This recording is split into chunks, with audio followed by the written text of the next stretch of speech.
Probability में ही आपका next topic आता है कंडीशनल प्रोबेबिलिटी। तो कंडीशनल प्रोबेबिलिटी क्या होती है, ठीक है।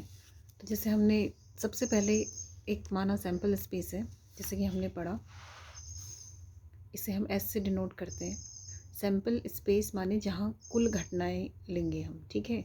ये क्या है, आपकी टोटल इवेंट, टोटल इवेंट्स लेंगे। तो माना कोई दो घटनाएं हो रही हैं और एस क्या है, प्रतिदर्श समष्टि है या सैम्पल स्पेस है। ई और एफ आपकी दो घटनाएं हैं माना, ठीक है। एक घटना ई हो रही है और एक एफ हो रही है। अब इसमें हम फॉर्मूलाज में आएंगे। तो उसका फॉर्मूला कैसे बनेगा, देखिए। जब एफ घटना हो चुकी है, एफ घटना घटित हो चुकी है, तो ई और एफ के, ठीक है, एफ घटना घटित हो चुकी है,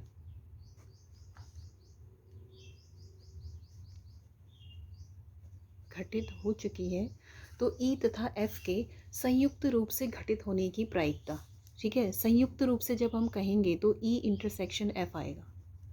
ई इंटरसेक्शन एफ माने संयुक्त रूप से घटित होने की प्रायिकता का सूत्र है ई इंटरसेक्शन एफ के घटित होने की प्रायिकता, यानी कि पी ई इंटरसेक्शन एफ बराबर होगा पी ई इंटू एफ की प्रतिबंधी प्रायिकता, ठीक है। ई इवेंट की प्रायिकता, ई घटना की प्रायिकता तथा एफ की प्रतिबंधी। तो जिसकी प्रतिबंधी प्रायिकता होगी एफ और अपॉन ई, ऐसे आ जाएगा, ठीक है। जहाँ पे एफ घटना घटित हो चुकी है तो ई घटना की घटित होने की प्रायिकता गुणा एफ की प्रतिबंधी प्रायिकता का गुणन क्या होगा, ई और एफ के संयुक्त रूप से घटित होने की प्रायिकता के बराबर होगा। तो ये इसका सूत्र है, ठीक है, जिसकी सहायता से आप एक्सरसाइज के क्वेश्चंस को सॉल्व करेंगे, ठीक है।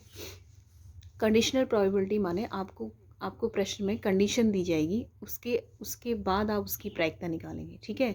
दो घटनाएं दी जाएंगी, उनमें आपको अलग अलग कारण दिया जाएगा कि उस घटना का क्या कारण है, उस घटना का क्या कारण है। दोनों दोनों घटनाओं का कारण अलग अलग होगा, तभी वो दो घटनाएं कहलाएंगी, अलग अलग घटनाएं, ठीक है। तो उस एक घटना के होने से दूसरे घटना की प्रायिकता में क्या प्रभाव पड़ रहा है, तो वही आपकी क्या है, कंडीशन लग जाएगी। जो प्रश्न के अनुसार कंडीशन लग जाएगी तो वही आपकी क्या होती है, कंडीशनल प्रोबेबिलिटी होती है, ठीक है। तो इन ई और एफ दो घटनाओं की संयुक्त रूप से घटित होने की प्रायिकता पहली घटना की प्रायिकता तथा दूसरी घटना की प्रतिबंधी प्रायिकता के गुणन के बराबर होती है, ठीक है। अब इसमें अब क्वेश्चन की मदद से समझते हैं। देखिए ये क्वेश्चन है, देखिए, if PA is equal to 3/10, PB is equal to 2/5 and union B is equal to 3/5, then find the value of PB/A plus PA/B। यानी कि आपको इसकी वैल्यू निकालनी है और आपको इतनी चीज़ें गिवन है, ठीक है। इसका मतलब आपका सैम्पल स्पेस S है, E और F की बजाय इसने घटनाएं क्या ले ली, A और B ले ली, तो उससे कोई फ़र्क नहीं पड़ेगा। और क्या दिया गया है कि ए घटना के घटित होने की प्रायिकता ये है, बी घटना के ये है, और इन दोनों के जब साथ में, ठीक है, साथ में घटित होने की प्रायिकता क्या है, 3/5 है, ठीक है। इसमें ए घटना भी आएगी, बी घटना भी आएगी, ठीक है। तो आपको ये वैल्यू निकालनी है। तो आपको पता है कि फॉर्मूला क्या है, ये है, ठीक है। यहाँ से आपको इसकी वैल्यू निकालनी है, ठीक है।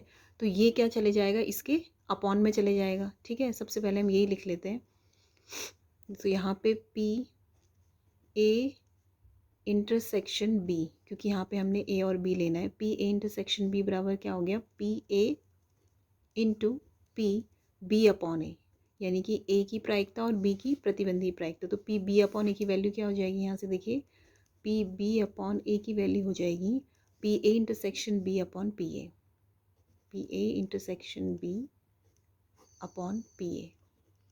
तो बस आप यहीं पे भी वैल्यू रख के सॉल्व कर सकते हैं। बाद में हम इनको क्या कर लेंगे, जोड़ लेंगे, क्योंकि इन दोनों का ऐड करके हमें आंसर निकालना है। तो पी इंटरसेक्शन बी की वैल्यू ये हमें फाइंड आउट करनी है, तो उसको आप इक्वेशन 1 मान लेते हैं, ठीक है। क्योंकि हमें ए यूनियन बी की वैल्यू दी है, ए इंटरसेक्शन बी की वैल्यू नहीं, तो ये हम अभी निकालेंगे। और ऐसी पी बी अपॉन ए क्या आ जाएगा, P A intersection B upon P B, P A intersection B upon P B, P A upon B, P A upon B, A upon B, same ही निकाल दिया था हमने। तो पी बी अपॉन ए और पी ए अपॉन बी, ठीक है। तो P intersection B upon P B, ये कहाँ से निकाला हमने, जो मेन फार्मूला था यहाँ से, ठीक है। ये इक्वेशन 2 हो गई। अब आपने समुच्चय में एक फार्मूला पढ़ा था कि पी ए यूनियन बी, ठीक है।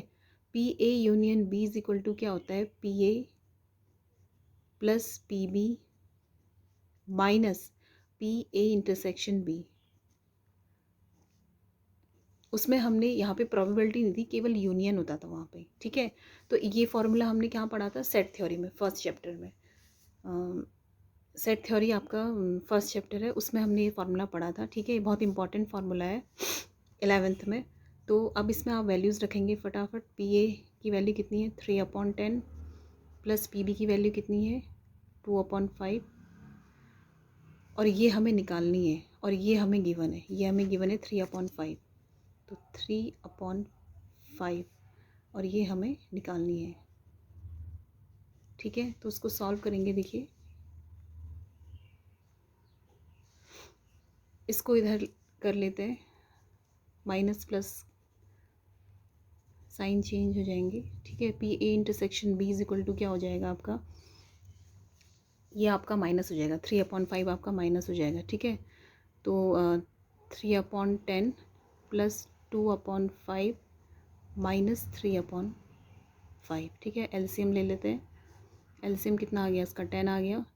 तो 3 + 4 - 6, ठीक है। तो आपका आंसर कितना आ गया, 4 + 3, ये आपका 1/10 आ गया इसका आंसर, ठीक है। 7 - 6, तो आपका पी ए इंटरसेक्शन बी की वैल्यू क्या आ गई, 1/10।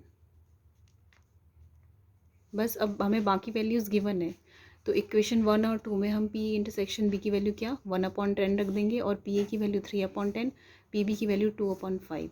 तो रखेंगे, देखिए P A inter P A upon B, ये हमने निकाला 1/10, ठीक है। और पी ए हमको P A upon B, P A हमें दिया गया है 3/10, पी बी है 2/5। इनको पहले लिख लेते हैं। तो 1/10 ए इंटरसेक्शन बी की वैल्यू। अब पी बी की वैल्यू रखेंगे, देखिए पी बी की वैल्यू कितनी है हमारी, 2/5, ठीक है, 2/5, ठीक है। अब ऐसे ही पी बी अपॉन ए, इसमें भी ऊपर वाला टर्म तो क्या आएगा, 1/10, ठीक है। अब पी ए की वैल्यू क्या है, देखिए पी ए की वैल्यू है 3/10, 3/10, ठीक है। तो इसको सॉल्व कर लेते हैं। ये आ गया आपका 1/4, ठीक है। ये इससे कैंसिल हो गया 2 टाइम्स, तो ये भी नीचे ही आएगा, तो ये 1/4 आ गया, और ये आपका 1/3 आ गया। अब इन दोनों का क्या लेना था, हमने सम लेना था, क्योंकि क्वेश्चन में निकालना क्या है, P B upon A plus P A upon B की वैल्यू निकालनी है, ठीक है। तो बस इन दोनों को ऐड कर दीजिए, 1/4 + 1/3, तो ये आपका आ गया 7/12, ठीक है। एलसीएम लिया, इनको ऐड किया, तो 7/12 क्या आ गया, इसका आंसर आ गया।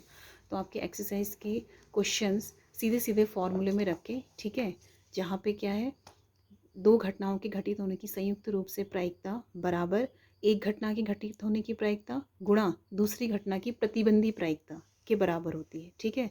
तो इन क्वेश्चंस को करेंगे।